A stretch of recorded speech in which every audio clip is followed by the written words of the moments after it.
නමුත් අර ගෑස් මිල ඉහළ යනකොට මේ රටේ වංචාවක් සිද්ධ වුණා. කිලෝග්‍රෑම් වෙනුවට ලීටර් වලින් නිකුත් කළා. ඒ වගේම බියුටේන් ප්‍රොපේන් අනුපාතය මාරු කළා. මාරු කළා විතරක් නෙවෙයි කිව්වා මේ බියුටේන් වල ශක්තිය වැඩි නිසා දැන් මේ අනුපාතයත් එක්ක මේ තාපාංක ප්‍රශ්නයත් එක්ක පරණ විදිහටම උයා ගන්න පුළුවන් දැන් මේ අලුත් 50ට 51 කියලා නිවේදනයකුත් නිකුත් කළා. ඒ නිසා මේ වගකීම අනිවාර්යයෙන්ම මේ සමාගම් සහ ඒ ඇත්තු ගන්න ඕනේ. මේක ස්වාධීන විද්‍යානුකූලව සොයා බලලා තීරණය කළ යුතු තත්ත්වයක්. ආණ්ඩුවේ ප්‍රතිචාරය තමයි නෑ අපි කරන්න යනවායි කියලා. මොනවද අපි කළේ? අපි කළේ ධම්මික පැණියයි අර කලගෙඩි සෙල්ලමයි නටනට අපි මාස ගාණක් ආපස්සට ගියා. මේ රටේ අද ඇතිවෙච්ච මේ කොවිඩ් වසංගතයේ ව්‍යාප්තියට දැඩි ලෙස දරුණු ලෙස බලපෑවා ෆැක්ටරි කම්කරුවන්ගේ ඒ සේවාවන් ලබා ගැනීම ඒ ශේෂ්ත්‍රයේ හරහා තමයි මේ පැතිරීම සිද්ධ වෙන විශාල වශයෙන් බලපෑම. එහෙම ආවේ නැත්තේ මේ සමාගමේ මූල්‍ය ශේෂපත්‍රය අරන් බැලුවම කරු කතානායකතුමනි ඇමරිකා එක්සත් ජනපදයේ මේ සමාගම පාඩු පිට පාඩු ලබලා තියෙනවා. මේ සමාගම ගිය අවුරුද්දේ ගත්ත ඩොලර් මිලියන 800ක ණයක් ලයිබෝ ප්ලස් 6.65 වලට. ඒ කියන්නේ අන්තිම බංකොලොත් සමාගමකට තමයි මේ වගේ ලයිබෝ ප්ලස් 6.5 විදියට ණය දෙන්නේ. කරු කතානායකතුමනි 2021 විසර්ජන පනත් කෙටුම්පතෙහි කාර්ක සභා අවස්ථාවේ එනම් අද දින 2021 11 29 සඳහා විවාදයට ගැටෙන අමාත්‍යාංශ හා ඒවා යටතේ ඇති අනිකුත් දෙපාර්තමේන්තු හා ආයතන වලින් අදාළ අංක 119 406 සහ 115 දරන වැය ශීර්ෂයන්ගෙන් සම්ප්‍රදායානුකූලව එක් එක් වැඩසටහන්නේ සියලුම පුනරාවර්තන වියදම් හා මූලධන වියදම් රුපියල් 10කින් කපා හැරිය යුතුයයි යෝජනා කරමින් මම මේ විවාදය ආරම්භ කරන්න කැමැතියි.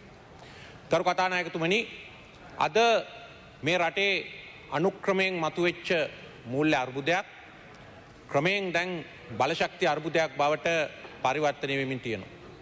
ඒක පරිපූර්ණ ආර්ථික අර්බුදයක් බවට මේ ඉදිරි මාස කීපය ඇතුළත පරිවර්තනය වෙන්න නියමිතයි. අපි දැක්කා ගෑස් පෝලිං, අපි දැක්කා විටින් විට ඇති වෙන ඉන්ධන පෝලිං, අපි දැක්කා අද වෙනකොට ගෑස් පිපිරීම්. ඒ වගේම අපිට දැන් පෙනෙමින් තිබෙනවා අනාගතයේ මේ ඇති වෙලා තියෙන විදේශ විනිමය අර්බුදයත් එක්ක ඉන්ධන විශේෂයෙන්ම ගල්ලංගුරු හා තෙල් ගෙන්වා ගැනීමේදී මතුවෙන ගැටලු නිසා ඇති වෙන්න යන ඉන්ධන අර්බුදය.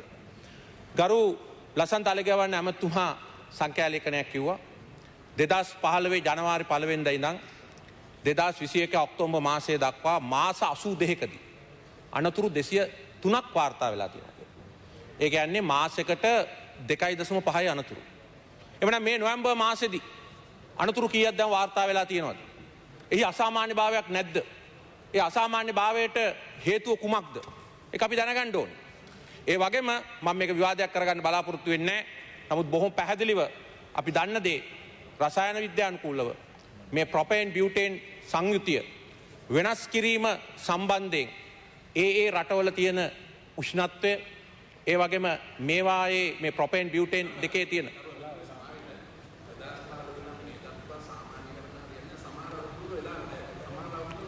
මහරි මම මේ කිව්වේ සාමාන්‍ය මාසෙට 2.5යි අනතුරු වෙලා තියෙනවා. දැන්ටම මේ සිද්ධි 7-8ක් 10ක් වාර්තා වෙලා තියෙනවා. ඒක අසාමාන්‍ය තත්ත්වයක් සංඛ්‍යාලේඛන මේ වශයෙන් ගත්තාම. ඒ අතින් බැලුවාම මේ ප්‍රොපේන් බියුටේන් සංයුතිය තීරණය කරන්නේ අපි දන්න තරමින් මේ ලික්විෆයිඩ් පෙට්‍රෝලියම් වල ඒවායේ තියෙන තාපාංකය, ඒවායේ අඩංගු බලශක්ති ප්‍රමාණය, ඒ වගේම කාමර උෂ්ණත්වයේදී මේක වාෂ්ප වෙන්න ඕනේ. මේ වගේ කාරණා ගණනාවක් මත විශේෂයෙන්ම මේ සංයුතියේ සම්මත තත්ත්වයක් නැකුවට මේ සංයුතියේ සම්මත තත්ත්වයේ ශ්‍රී ලංකාවේ උෂ්ණත්වයට, තාපාංකයට හා ආන්තික පීඩනයට 70ට 30 විදිහට තමයි තිබුණේ. ඒක ඒ සමාගම් වලට 105ක් එහා මෙහා කරගැනීමේ අයිතිය දීලා තිබුණා. නමුත් අර ගෑස් මිල ඉහළ යනකොට මේ රටේ වංචාවක් සිද්ධ වුණා. කිලෝග්‍රෑම් වෙනුවට ලීටර් වලින් නිකුත් කළා. ඒ වගේම බියුටේන් ප්‍රොපේන් අනුපාතය මාරු කළා. මාරු කළා විතරක් නෙවෙයි කිව්වා මේ බියුටේන් වල ශක්තිය වැඩි නිසා දැන් මේ අනුපාතයත් එක්ක මේ තාපාංක ප්‍රශ්නයත් එක්ක පරණ විදිහටම උයා ගන්න පුළුවන් දැන් මේ අලුත් 50ට 51 කියලා නිවේදනයකුත් නිකුත් කළා. ඒ නිසා මේ වගකීම අනිවාර්යයෙන්ම මේ සමාගම් සහ ඒ ඇත්තු ගන්න ඕනේ. මේක ස්වාධීන විද්‍යානුකූලව සොයා බලලා තීරණය කළ යුතු තත්ත්වයක්. අභ්‍යන්තර පීඩනය අනිවාර්යයෙන්ම 50ට 50 තත්ත්වයක් කරතේ වැඩි වෙනවා. ඒ තත්ත්වයක් තුළ අනිවාර්යයෙන්ම මෙහි කරාමේ එම නැත්නම් රෙගුලේටරේ එම නැත්නම් මේ අනිකුත් එහි තියෙන උපාංගවල මේ ගෑස් කාන්දු වීම අනිවාර්ය වෙනවා. ඒක විද්‍යාව දන්න හැම මිනිහම දන්න දෙයක්. කරු කතානායකතුමනි, අද පවතින මේ මූල්‍ය අර්බුදය මේක සංගවල වැඩක් නැහැ. මේ මූල්‍ය අර්බුදය ගැන අපි විටින් විට අවස්ථාවෙන් අවස්ථාව අනතුරු ඇඟෙව්වා. මේ මූල්‍ය අර්බුදය හිටපු කරු අග්‍රාමාත්‍යතුමා කිව්වා වගේ අද මේ වෙනකොට අපේ සංචිත ප්‍රමාණය ඩොලර් මිලියන 1500ට වැටලා තියෙනවා. අපි මතක තියාගන්න ඕනේ ලබන ජනවාරි මාසේ අපට තියෙනවා අන්තර්ජාතික ස්වෛරී බැඳුම්කරයක් පියවන්න ISB එකක් ඩොලර් මිලියන් 500ක. ඒ වගේම මේ ඉදිරි මාස 7 ඇතුළත අපට තියෙනවා ISB සහ ඒ වගේම ශ්‍රී ලංකා ඩෙවලොප්මන්ට් බොන්ඩ්ස් හැටියට තියෙන ඒ පුජ්‍යලික අංශයෙන් ලබාගත් වාණිජ ණය ඩොලර් මිලියන 2900ක් පියවන්න තියෙනවා. මේ 2900යි ලබන වසරේ ගෙවන්න තියෙන පොදු ණය ප්‍රමාණය වෙච්ච ඩොලර් බිලියන 7යි මේ සියල්ලම කරන්න අද අපිට ඉතුරුලා තියෙන මේ 1.5යි. ඒ අනුව අනිවාර්යයෙන්ම මේ විදේශ විනිමය අර්බුදයක් කරා ගමන් කරනවා. ඒක තමයි මුලින් වාහන ගෙන්වීම නතර කළා. ඒ වගේම අත්‍යවශ්‍ය භාණ්ඩ 600 ගණනක් නතර කළා. පොහොර හා රසායන ද්‍රව්‍ය ගෙන්වීම නතර කළා. ඒ වගේම ඇතැම් ඖෂධ වර්ග ගෙන්වීමට බාධා පැමිණුණා. ඉන්ධන ආදියට බාධා පැමිණුණා. ඒ විතරක් නෙවෙයි අද තියෙන ප්‍රශ්නේ මේ ණයවර ලිපි ලංකා බැංකුව මහජන බැංකුව නිකුත් කළාට වැඩක් නැහැ. මේ ණයවර ලිපි අන්තර්ජාතික බැංකු විසින් පිළිගන්න ඕනේ. අන්තර්ජාතික බැංකු විසින් ඒවා ස්ථිර කරන්න ඕනේ. ඒ නිසා තමයි පිරිපහදුවට බොරතේ ටෙන්ඩර් 14ක් දාලත් ඒවාට ආවේ නැත්තේ කවුරුවත් සැපයුම් කරුවෝ. ගල්ලංගුරු ශනික ටෙන්ඩරයට සැපයුම් කරුවෝ ආවේ නැත්තේ ඒකයි.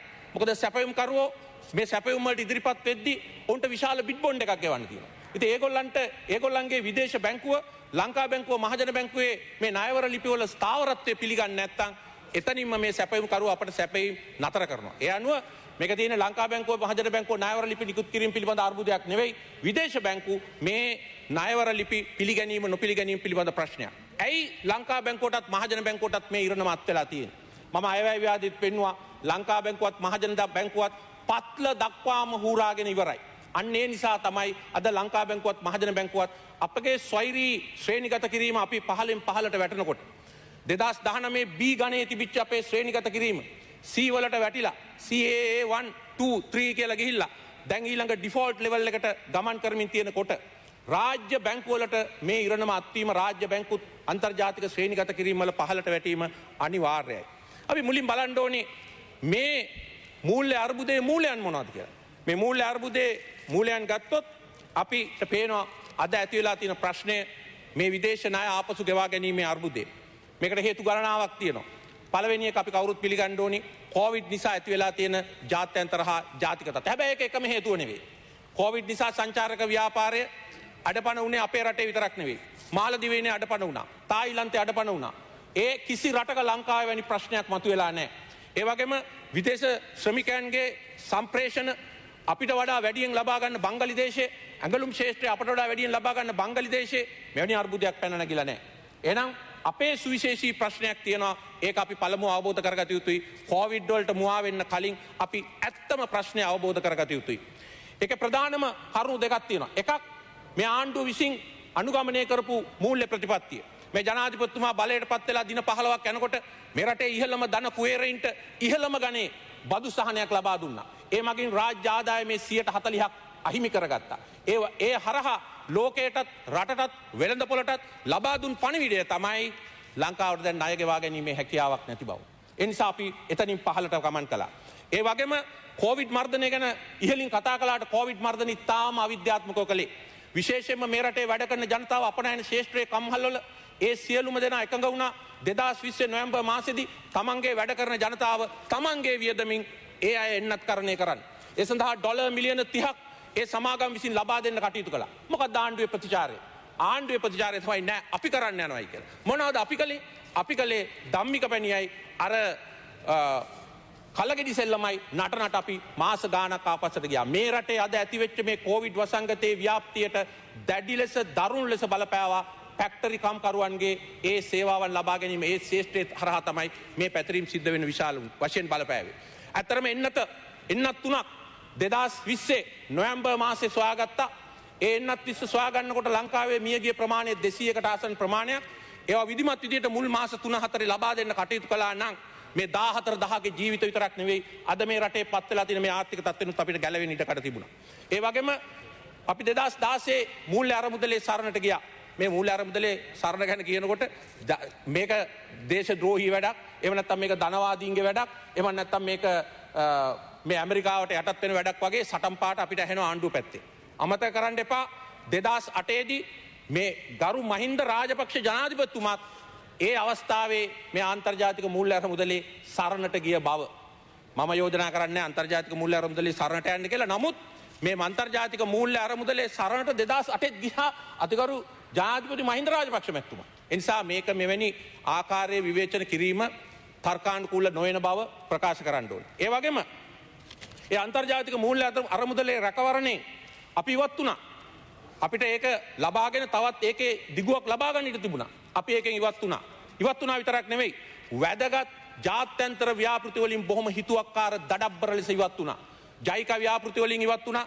සැහැල්ලු දුම්රිය ව්‍යාපෘති අද තිබුණා නම් කරු කතානායකතුමනි අවුරුද්දකට ඩොලර් මිලියන 600 ගාන එනවා. 2035 තමයි ගෙවීම ආරම්භ කරන්නේ. ඒක තව අවුරුදු 40කට 2075 දක්වා ගෙවන්න ඉඩකට තිබුණා. ඒ වගේම ලංකා විදුලි බල මණ්ඩලයේ භූගත සැපයුම් පද්ධතිය සකස් කරන ජයික ව්‍යාපෘතියෙන් ඉවත් වුණා ඩොලර් මිලියන් 200 ගානක. ඒ වගේම LNG බලාගාරයට ආධාර කරන්න තිබුණේ ආසියානු සංවර්ධන බැංකුව. ඒ ආසියානු සංවර්ධන බැංකුව අද වාණිජ ණයකට ඒක පරිවර්තනය කරලා තියෙනවා. මේ විදිහට ප්‍රධාන ව්‍යාපෘති වලින් ඉවත් වෙලා හිතුවක්කාරී විදිහට හිතවතුන්ට කොම්පැනි වලට අර අන්සොලිසිටඩ් ආකාරයට යම් ව්‍යාපෘති බාර දුන්නා. අද ඒවා කෙරිලත් නැහැ, මේවා කෙරිලත් නැහැ. ඒ නිසා අද විදේශ විනිමය ගලා ඒම නතර වුණා. ඊළඟට විදේශ මේ රටේ විශ්වාසය බිඳ වැටුනේ විදේශ රටවල විතරක් නෙවෙයි. මේ රටේ වෙළඳ පොලේ විශ්වාසය බිඳගත්තා.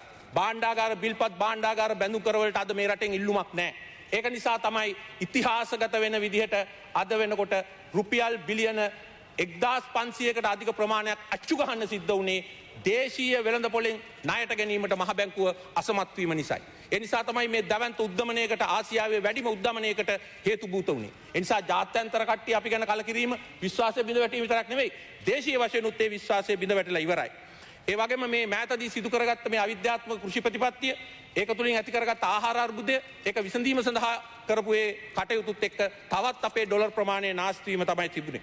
ඒ විතරක් නෙවෙයි අර පැරණි ගසා කෑම අර පැරණි සංවර්ධන ව්‍යාපෘති වලින් ගසා කෑම අපි දැක්ක සුදුලුණු බිකේ ඉඳන් ඒ වගේම සීනි ටිකට තෙල් ටිකට ඒ වගේම නැනෝ පොහොරට ඇතුළු සෑම ක්ෂේත්‍රයකම අපිට මේක දැක ගන්න ලැබුණා. මේවා තුලින් මොකද වෙන්නේ?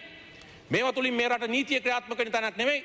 මේ රටේ වෙළඳ පොළ පිළිබඳ විශ්වාසය බිඳ වැටීමත් අපි ශ්‍රේණිගත වීම වල පහලින් පහලට යාමත් අපට ණය දෙන්න කිසිම ආකාරයක පිරිසක් ඉදිරිපත් නොවීමක් සිද්ධ වෙනවා. අපිට අහුණ රස කතා බිලියන 2.6ක් ගේනවා කිව්වා 3.6ක් ඕමානයෙන් ගේනවා කිව්වා මේ වගේ නොයෙක් කතා අපිට අහුණා. ඒවා දැන් හුදු කතන්දර විතරයි. මම හිතන්නේ මොලේ අමාරුවක් නැති කිසිම කෙනෙක් ශ්‍රී ලංකාවට මේ වෙලාවේ ආයෝජනය කරන්නවත් ඒ වගේම ණය ලබා දෙන්නවත් ඉදිරිපත් වෙන්නේ නැහැ යම් ජාත්‍යන්තර හොරෙක් නොවෙන්නේ.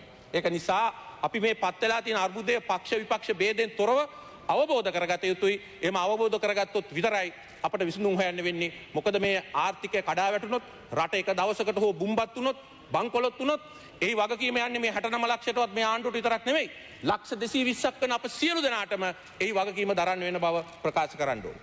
ඒ වගේම මේ දිගු කාලීන ණය අර්බුදය ඇති වුණේ ඇයි? මේක ඊටාත්ම වැරදි විදියට විටින් විට අර්ථ නිරූපණය වෙනවා ගරු කතානායකතුමනි. ප්‍රධානම කාරණය තමයි මේ රටේ ජාතික භෞතික සැලසුමක් තියෙනවා. ඒ ජාතික භෞතික සැලසුමට අනුව තමයි මහ පරිමාණ මෙගා ව්‍යාපෘති ක්‍රියාත්මක වෙන කාලය හා අවකාශය තීරණය වෙන්නේ. උදාහරණයක් හැටියට කුරුණෑගල සිට දඹුල්ලට අධිවේගී මාර්ගය ආර්ථික වෙන්නේ ඒ ජාතික භෞතික සැලසුමට අනුව 2030 දී එක කළොත් විතරයි. ඒක 2020 දී කරනවා නම් ඒක රටට අනිවාර්යයෙන්ම බරක් වෙනවා. ඒ නිසා මේවා අත්‍යවශ්‍ය වුණත් මේවා අවශ්‍යම වුණත් නමුත් ඒවා කරන කාලවකවානුවක් තියෙනවා. ජාතික භෞතික සැලසුම පැත්තකට දැම්මා. සක්ෂතා අධ්‍යයනයන් පැත්තකට දැම්මා. මූල්‍ය අධ්‍යයනයන් පැත්තකට දැම්මා. පැත්තකට දාලා තමන්ගේ පෞද්ගලික අභිමතාර්ථයන් මත ගුවන් තොටුපළවල්, වරායවල්, අධිවේගී මාර්ග, ක්‍රීඩාංගන, සම්මන්ත්‍රණ ශාලා ඉදි කළා. ඒවයේ වැයබර තමයි අද අපි මේ ගෙවමින් තිබෙන්නේ. ඒ විතරක් නෙමෙයි වාණිජ ණය මිලදී වාණිජ ණය ගත්තා. මේක ඊටාත්ම පැහැදිලි කාරණයක්. අපි කියන්න ඕනේ මේ වාණිජ ණයවල ඉතිහාසය. වාණිජ ණය 2004 දී තිබුණේ ඒ කියන්නේ non concessional loans තිබුණේ විදේශ ණය ප්‍රතිශතයක් හැටියට 108යි. 2015 වෙනකොට මේක 144 නැග්ගා. 100.1 පොලියට අවුරුදු 30-40 ගෙවන සැහැල්ලු ණය වෙනුවට 8-10 පොලියට අවුරුදු 3-5 ගෙවන්න ඉන්ටර්නැෂනල් සවරින් බොන්ඩ්ස් ඇරලා SLDB ඇරලා කිසිම ආදායමක් එන්නේ නැත්නම් වල ඒවා ආයෝජනය කළා. ඒක තමයි මේ සංඛ්‍යා ලේඛනයෙන් පේන්නේ. ඒ නිසා අද මේ ණය ගෙවීමම බරපතල ප්‍රශ්නයක් බවට පරිවර්තනය වෙලා තියෙනවා. මම දැක්ක ගරු අග්‍රාමාත්‍යතුමා කැලණි නවපාලම විවෘත කරපු අවස්ථාවේ කිව්වා යහපාලන ආණ්ඩුව ණය ගත්තක් කොළ දෙයක් නැහැ කියලා. අපි නම් වරායවල් හැදුවා ගෝන්තොට පොළ හැදුවා කියලා. මම මේක නිතරම මෙතන අපිට ඇහෙන්න තියෙන කතාවක්. ඒ නිසා මම කියන්න ඕනේ 2010 දී ගරු කතානායකතුමනි අපේ විදේශ ණය ගෙවීම ඩොලර් මිලියන 1540ක් වෙනකොට අපට ලැබිලා තියෙනවා ණය විදියට 3529ක්. ණය ආපසු ගෙවීම හා රටට ලැබිච්ච විදේශ ණය ප්‍රමාණය අතර අනුපාතය 144යි. 2013 දී මේක 166යි. 2016 දී මේක 179යි. 2019 දී මේක 195යි. ඒ කියන්නේ රටට ණය හැටියට රුපියල් මිලියන 5 ඩොලර් මිලියන 5582ක් ලැබෙනකොට 5324ක්ම ගිහිලා තියෙන්නේ ණය ආපසු ගෙවීම. ඉතින් ඒක තමයි අද අරුබුදේ. ඒ වගේම මම කියන්න ඕනේ මේ 2021 ණය සංයුතිය මොකද්ද? ණය ආපසු ගෙවීමේ ක්‍රියාවලිය මොකද්ද? 2021 ණය වලින් 1956 ඉඳන් 2004 දක්වා සේනානායකලා බණ්ඩාරනායකලා ජයවර්ධනලා ප්‍රේමදාසලා කුමාරතුංගලා ඔක්කොම ගත්ත ණය. ඔක්කොම ගත්ත ණයට ගිහින් තියෙන 14.5යි. ඒ වගේම මහින්ද රාජපක්ෂ මැතිතුමාගේ 2005-14 පාලනයේ ණය ගෙවීම කීයද? 177.4යි. එතන තමයි ප්‍රශ්නේ, එතන තමයි වෙනස. යහපාලන ආණ්ඩුවේ 2015-19 ගිහින් තියෙන 108යි. ඒක නිසා අපි මතක තියාගන්න ඕනේ අද මේ ණය ගෙවීමේ අර්බුදේ පැන නැගිලා තියෙන්නේ. මේ 2005-15 කාලේ අර මං කලින් සඳහන් කරපු මූලධර්ම මත ගත්ත ණය වාණිජ ණය කිසිම ආදායමක් ඉපදෙන්නේ නැත්නම් වල යොදවලා ඒවා කෙටි කාලින වශයෙන් අනපේක්ෂිත ලෙස දැන් අපේ හිස මත කඩා වැටීම නිසායි. ගරු කතානායකතුමනි, අද මේ සියල්ල අතරේ අපිට පේනවා මේ සම්පත් විකිණීම, විදේශ ආයෝජන නමින් සම්පත් විකිණීම දැන් ප්‍රබන්ධයක් හැටියට ඇවිල්ලා දැන් රට තුල රතාර්ථයක් කරගෙන යනවා. ඒකේ ප්‍රධානම කාරණයක් තමයි අද මේ ඇති වෙලා තියෙන මේ විදුලි බල ශේෂ්ත්‍රය ඇති වෙලා තියෙන මූලික ප්‍රශ්නය මේ යුගදනවි බලාගාරය. මම කියන්න ඕනේ අර්බුදය ගැන. අද මෙතනදිත් ප්‍රකාශ වුණා විදුලි කප්පාදුවකට ඉඩ කඩක් නැහැ කියලා. ඔව්, මේ දවස්වල ඉතිහාසයේ කවදාකවත් නැතරම් අතිවිශාල ජල අස්වැන්නක් ලැබෙනවා. අද 60%ක් 65ක් විදුලිය උත්පාදනය වෙන්නේ ජලයෙන්. හැබැයි හැමදාම මේ විදිහට මේක තියෙයි කියන්න බෑ. සති 6ක් පෑවිල්ලට ලක් වුණොත් අනිවාර්යයෙන්ම නැවත වතාවක් මේ විදුලිය නිපදවීමේ හැකියාව තාප විදුලිය කරා ගමන් කරන එක වළක්වන්න බෑ. ඒකට අපි සූදානම් විය යුතුයි. මොකද විදුලි කප්පාදුවක් ඇති වුණොත් ඒකම පැන නගින ප්‍රශ්නේ ජලය. ජලය ලබා දෙන්නේ කොහොමද කියන්නේ? වෙනදා නම් විදුලි කප්පාදුවක් ඇති වුණොත් අපිට පුළුවන් අපේ පෞද්ගලික ජනන යන්ත්‍ර ක්‍රියාත්මක කරන්න. මේ පෞද්ගලික ජනන යන්ත්‍ර ක්‍රියාත්මක කරන්නත් ඩීසල් එහෙම නැත්නම් භූමි තෙල් අපි ආනයනය කළ යුතු වෙනවා. ඒ නිසා මේ අර්බුදය ගැන විධිමත් ලෙස කල්පනා නොකළොත් අපි මේක පුරෝකථනය කරලා කටයුතු නොකළොත් අපට බරපතල ප්‍රශ්න ගණනාවකට ලක් වෙනවා. මොකද දැනටමත් ගල්ලංගුරු ගෙන්නන්නේ 50% ක්ෂණිකට මේ වශයෙන්, තව 50% දීර්ඝකාලීන ටෙන්ඩර් එක. දීර්ඝකාලීන ටෙන්ඩරේ විතරයි ක්‍රියාත්මක වෙලා තියෙන, ක්ෂණික ටෙන්ඩරේට සැපයුම් කරුවන් නැහැයි කියලා දැන් පහුගිය දවස්වල අපිට වාර්තා වුණා. ඒ කියන්නේ 50% ගල්ලංගුරු වලින් දුවන්න බෑ. මොකද 100%ක්ම මේ රටේ හදිසි තත්වයක් යටතේ දුවන්න තියෙන එකම බලාගාරය පුත්තලම ගල්ලංගුරු බලාගාරය පමණයි. ඒතර ඒ බලාගාරයට ගල්ලංගුරු සැපයුම අවම වුණොත් රට තුල විදුලි කප්පාදුවක් අනිවාර්ය වෙනවා. ඒක කෙලින්ම ජල සැපයුමට බාධා පමුණවනවා, ජලයට බාධා පමුණවනවා, ජන ජීවිතයට බාධා පමුණවනවා, ආර්ථිකය කඩාබිඳ දමන්න බාධා පමුණවනවා. ඒ නිසා අපි මතක තියාගන්න ඕනේ අපි ගමන් කරමින් තියෙන්නේ ලෙබනනයේ දෙසට. ලෙබනනයේ අර්බුදයේ දෙසට අපි ගමන් කරමින් තියෙන්නේ. ඒ ගැන වගකීමකින් අපි ක්‍රියා කළ යුතුයි. එහෙම නැතුව తాවකාලික පැලස්තර වලින් මේ ප්‍රශ්නේ විසඳන්න හැකියාවක් නැහැ. මම බොහොම පැහැදිලිව කියන්න ඕනේ යුගදනවි බලාගාරය ගැන. ඒක ලොකු විදේශ ආයෝජනයක් කියලා අපට පෙන්වන්න උත්සාහ කළා. විදේශ ආයෝජනයකින් මොකද්ද වෙන්න ඕනේ කරු කතානායකතුමනි? විදේශ ආයෝජනය පළමුවෙන්ම රටට මේ අත්‍යවශ්‍ය මේ මොහොතේ තියෙන විදේශ විනිමය ගෙන එන්න සමත් වෙන්න ඕනේ. ඒ වගේම මේ ශේෂ්ත්‍රය බලාත්මක කරන්න සමත් වෙන්න ඕනේ. මේ බලශක්ති ශේෂ්ත්‍රය බලාත්මක කරන්න හැකි වෙන්න ඕනේ විදේශ විනිමය මගින්. ඊටමතරව රැකියාව උත්පාදනය කරන්න, එහෙමත් නැත්නම් තාක්ෂණය නැවත ගෙන එන්න හැකියාව ඒ ආයෝජනයේ තියෙන්න ඕනේ. යුගදනවි ආයෝජනයේට ඒ හැකියාව තියෙනවද? ඒ ශක්තිමත් ආයෝජනයක්ද? මගේ පිළිතුර නෑ යන්නයි. ඒක පැහැදිලි තවත් ජාවාරමක් අන්තර්ජාතික වශයෙන් මේ රටට අනාගතයේ භයානක ප්‍රතිවිපාක ගෙන දෙන අර ගන් බෝඩ් ඩිප්ලොමැසි එකට තුඩු දෙන තත්ත්වයේ දෙයක්. මොකද අපි දැක්ක පොහොර කියන්නේ සමාගම් දෙකක් අතර ඇති වෙච්ච ගනුදෙනුවක්. නමුත් ඒකට රජය මැදිහත් වුණා, චීන රජය මැදිහත් වුණා. ඩොලර් මිලියන 6ක ව්‍යාපාරයකට. රජය මැදිහත් වෙලා අපේ මහජන බැංකුවට බලපෑමක් එල්ල කළා. ඒ වගේ දෙයක් නෙවෙයි මේ නිව් පෝර්ට්‍රස් එනර්ජි කියන්නේ.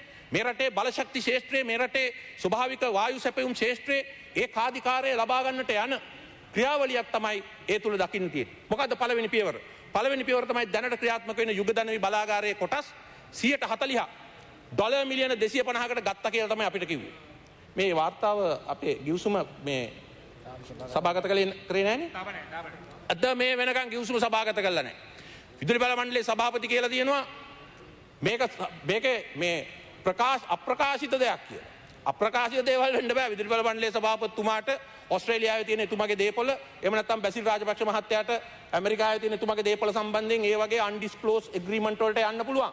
හැබැයි මේ රටේ මූල්‍ය පාලනය තියෙන තැන මෙතන මේ රටේ ලක්ෂ 220ක් 75 ලක්ෂයක් විදුලි පාරිභෝගිකයන්ගේ ඉරණම විසඳන තැන මෙතන ඒවා සම්බන්ධයෙන් මේ පාර්ලිමේන්තුවට දැනුම් නොදී රහසේ ක්‍රියාත්මක වෙන්න කිසිම අයිතියක් නැති බව ප්‍රකාශ කරන්න ඕනේ. ඒ සම්බන්ධයෙන් අපි ක්‍රියා කරන්න ඕනේ. දැන් මොකද්ද මේ කළා තියෙන්නේ? මේ කළා තියෙන්නේ බලාගාරයේ 140 ගන්න එක නෙවෙයි. මේ බලාගාරය 2010 මේක බල පද්ධතියට ආවට පස්සේ මේ දක්වා කාලය තුල මෙහි ස්ථාවර ගාස්තු එහෙම නැත්නම් කැපැසිටි charge එක අපි ගෙවලා තියෙනවා රුපියල් වලින් රුපියල් බිලියන 95. ඒ වගේම මෙහි විදේශ ණය සංයුතියෙන් තව ඉතුරුලා තියෙන්නේ සොච්චමයි ඩොලර් මිලියන 14යි. ඒක ලබන මාර්තු මාසයේ ගෙවනකොට ඉවර වෙනවා. එතකොට මේක විදේශ විනිමය සම්බන්ධයෙන් තිබිච්ච ලොකු ප්‍රශ්නයක් මේ රටට. මේ ඒක විසඳනවා. නමුත් දැන් මොකද මේ කරලා තියෙන්නේ? දැන් කලේ ඊළඟ අවුරුදු 11ට ගරු කතානායකතුමනි මේ බලාගාරය හරහා මේ බලාගාරයේ ස්ථාවර ගාස්තු රුපියල් බිලියන 225ක් ගෙවිය යුතුයි. ඒ කියන්නේ ආසන්නයෙන් අද තියෙන මුදල් හැටියට ගත්තොත් ඩොලර් බිලියනයක් ගෙවිය යුතුයි. වෙන වචන වලින් කියනවා නම් ඒ ඩොලර් බිලියනෙන් 140ක් එනම් ඩොලර් මිලියන 400ක් මේ ඊළඟ අවුරුදු 11 ඇතුළත පළවෙනි වටේදී මේ සමාගමට යනවා. මම අහන්න කැමතියි මේ සමාගම ලෑස්තිද ලංකාවේ රුපියල් බාර ගන්න? ලංකා විදුලි බල මණ්ඩලය ලෑස්ති ලංකාවේ රුපියල් බාර ගන්න ඒ යුගධනවි බලාගාරයේ අදාළ සමාගමේ වෙස්ට් කෝස්ට් සමාගමේ මේ සමාගම ලෑස්තිද ලංකාවේ රුපියල් බාර ගන්න? එහෙනම් මේ මොකද කරලා තියෙන්නේ? මේ කරලා තියෙන්නේ ඩොලර් ණයක් ඉවර වෙච්ච ණයක් නැවත පටන් ගන්නවා පළවෙනි පියවරේ. දෙක සොබාධනවි නමින් බොහොම පමා වෙච්ච ඒ දෙවෙනි බලාගාරය මෙගාවොට් 350ක ඒ බලාගාරයේ ඒ ඉක්විටි ෆන්ඩ්ස් වලින් ඒකෙන් 50% කියලා තවත් ඩොලර් මිලියන 35ක් ගන්න යනවා. මම හිතනවා මේ වෙස්ට් කෝස්ට් සමාගමට LTL සමාගමට මේ ඩොලර් මිලියන 70 හොයාගන්න ලොකු අමාරුවක් නැහැ. ඉතුරු ඩොලර් මිලියන ප්‍රමාණය ආසියානු සංවර්ධන බැංකුවෙන් ලැබෙන නියමිතයි. කලින් ඒක සහන ණයක් හැටියට තිබුණේ. දැන් ඒක වාණිජ ණයක් බවට පරිවර්තනය වෙලා අපේ මේ තියෙන ආර්ථික මරිමෝඩකම් නිසා. දැන් මේක හරහා මොකද වෙන්නේ? ආයි අර සුභාධනවි බලාගාරයේ අයිතිය මොවුන්ට ලැබෙනවා. මේක තියෙන ඊටාම භයානක පැත්තක්. ඒක තමයි අපි සාමාන්‍යයෙන් ණයක් ගන්නකොට මේ power purchasing agreement එක පෙන්වලා තමයි ඒ බලාගාර වලට ණය ගන්න. හැබැයි මෙතන කලේ මොකද්ද? අනාගතයේ එන මූල්‍ය ප්‍රවාහය පෙන්වලා තමයි මේ ණය ගත්තේ. දැන් මේ නරක අත්දැකීම විදුලි බල මණ්ඩලයෙන් පටන් අරන් මේක වරායට ගෙනියන්න පුළුවන්. මේක අර විදේශ සංක්‍රමණිකයන් අපට මෙහෙට එවන සම්ප්‍රේෂණ පෙන්නලා ආයි ණය ගන්න පුළුවන්. මේ සෙක්‍රටයිස් කිරිල්ල. මේක මේ රටේ අනාගතයේ සඳහා කරපු භයානකම තීන්දුවක්. මෙතන විකුණලා තියෙන ඇසට් එක නෙවෙයි. මෙතන විකුණලා තියෙන්නේ මූල්‍ය ප්‍රවාහය. ඒ මූල්‍ය ප්‍රවාහය විකිණීම කියන ඒ ආදර්ශය අපි අනික් ශේෂ්ඨ වලට ගෙනිච්චොත් වරායට ඩොලර් එනවා. එහෙනම් ඒ ඩොලර් පෙන්නලා ණයක් ගමු. සංක්‍රමණිකව ඩොලර් බිලියන මෙච්චර වෙනවා. ඒ ටික උගස් කරලා ණයක් ගමු. ගුවන් තොටුපළේ ණයක් ගමු. මේ தත්වෙට අපි ගියොත් මෙතන තියෙන මේ සම්පත නෙවෙයි විකුණලා තියෙන්නේ මූල්‍ය ප්‍රවාහයක ඉතාම භයානක අත්දැකීමක්. එහි වගකීම, එහි ඇති වෙන ප්‍රශ්න වලට මේ රටට අනාගතයේ වග කියන්න වෙනවා. මේ කාරණා දෙක විතරක් නෙවෙයි මෙතන තියෙන ප්‍රශ්නේ. මෙතන තියෙන ප්‍රශ්නේ ලංකා විදුලි බල මණ්ඩලයේ විදුලි බල අමාත්‍යාංශයේ ටෙන්ඩර් එකක් දැම්මා. මොකටද? ගෑස් සැපයුම කරන මුහුදේ තියෙන පාවෙන ගෑස් ගබඩාවට නල පද්ධතියට කන්තේ නීතිගත සංස්ථාවත් එක්ක ඒ හරහා ඒ ටෙන්ඩරය මේ සොයාගෙන යනකොට ඒ ප්‍රසම්පාදන ක්‍රියාවලිය කෙරීගෙන යනකොට ඒකට මැද්දෙන් පැනලා ඉහලින් ඇවිල්ලා මේක යොදලා තියෙනවා. මොකද්ද මේ? ඒ සමාගම එහෙම ආයෝජනයකට එනවා නම් ඒගොල්ලන්ට කියන්න තුනේ ප්‍රසම්පාදන ක්‍රියාවලියට එන්න කියලා. ඇවිල්ලා තරඟකාරී මට්ටමින් මේක ගැන හොයලා බලන්න කියලා. ඇයි එහෙම ආවේ නැත්තේ? එහෙම ආවේ නැත්තේ මේ සමාගමේ මූල්‍ය ශේෂපත්‍රය අරන් බැලුවම කරු කතානායකතුමනි ඇමරිකා එක්සත් ජනපදයේ මේ සමාගම පාඩු පිට පාඩු ලබලා තියෙනවා. මේ සමාගම ගිය අවුරුද්දේ ගත්ත ඩොලර් මිලියන 800ක ණයක් LIBOR+ 6.65 වලට ඒ කියන්නේ අන්තිම බංකොලොත් සමාගමකට තමයි මේ වගේ LIBOR plus 6.5 විදියට ණය දෙන්නේ. මේ සමාගමේ බංකොලොත් ණය ප්‍රමාණය අපට ගැට ගහන්න දෙන්නේ. අපට මතක් වෙනවා කැලිෆෝනියානු විදුලි මාෆියාව 2001 දී ඒ කැලිෆෝනියානු ප්‍රාන්තයේ ආණ්ඩුකාරයව දන ගැස්සුවා. ඒ විදුලි මාෆියාව. ඒ විදිහේ විදුලි මාෆියාවකට ආරාධනා කර ගැනීමද මේ තියෙන්නේ. මේ රටේ බලශක්ති ස්වෛරීත්වය ඒ විදිහට පාවා දෙන්න දෙන්නේ. ඒගොල්ලන්ට එන්න කියන තුන ප්‍රසම්පාදන ක්‍රියාවලියට ඇවිල්ලා කරන් තුන. මොකද්ද කියන්නේ? අර අපි කියන බ්‍රිතාන්‍ය තාප ශක්තිය එකකේ BTU මිලියන් BTO එකකට ගන්න ගාන අඩුයි කියලා අර ඉදිරිපත් කරපු කැබිනට් පත්‍රිකාවේ දාලා තියෙනවා. ඕක නිකන් දෙන්නාව කොරියන් සමාගම. මෙතන තියෙන ගණදෙනුව මොකක්ද මේක දැන්ටමත් හුඟ දෙනෙක් පැහැදිලි කරලා තියෙනවා මොකක්ද ගෑස් සැපයුම. ගෑස් සැපයුමේ ඉදිරිපත් කරලා තියෙනවා දැනට ලෝකයේ තියෙන මේ සම්බන්ධයෙන් වෙච්ච දර්ශක කීපයක්.